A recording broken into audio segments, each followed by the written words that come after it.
Il nous arrive parfois de croire que le monde va mieux. Mais ce n'est pas ce que j'observe pour les femmes. Car partout dans le monde, les femmes sont les premières victimes des répressions, des guerres, des ayatollahs, des mollahs, des dictateurs. On dit aussi que le XXIe siècle est le siècle des femmes. Moi, je ne vois pas les choses ainsi. Je vois des femmes victimes dans plusieurs pays du monde et en Iran en particulier. Les femmes qui se révoltent, qui ne baissent pas les bras, sont de plus en plus nombreuses à leur risque et péril, et elles le savent. Elles savent les risques qu'elles prennent.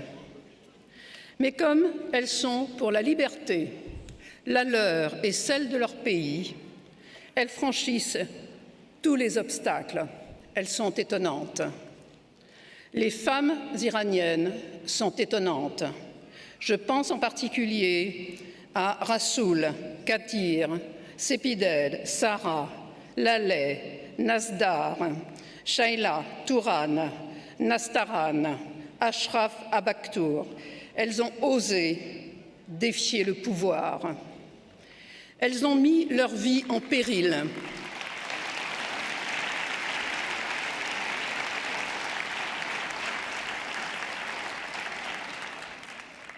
Et la presse occidentale n'en parle pas. La presse se contente de dire que les femmes osent enlever leur voile, sans parler de leur rôle réel et de leur participation au soulèvement. Comme si, pour la presse occidentale, le fait d'enlever son voile est le seul droit qu'elle réclame. Quel manque de curiosité de la part des journalistes qui ne vont pas les interviewer, les interroger sur ce qu'elles veulent pour leur pays.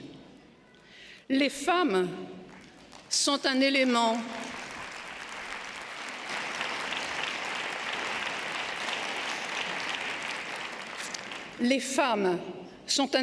indispensable du mouvement pour un changement profond qui concerne à la fois leur vie et leur pays. Elles jouent un rôle majeur au péril de tout.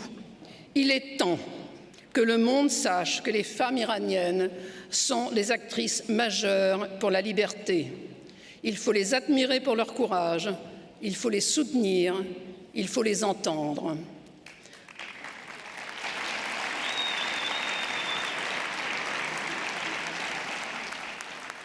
C'est pour cela que je suis ici aujourd'hui, pour la liberté des femmes iraniennes, pour la liberté d'expression, pour la liberté de leur droit de vivre normalement, le droit de vivre libre.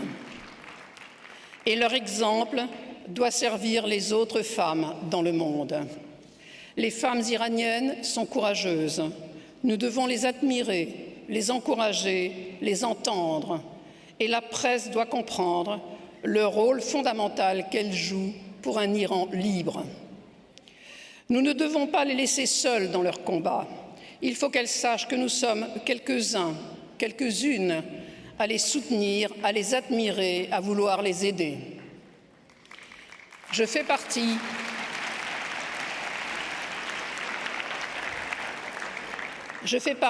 de ces femmes qui pensent qu'un monde sans femmes libres et égales aux hommes n'est pas un monde bien. Je voudrais aussi finir par ceci. N'oublions jamais que nous sommes 50% de la population, mais également les mères des 50% autres.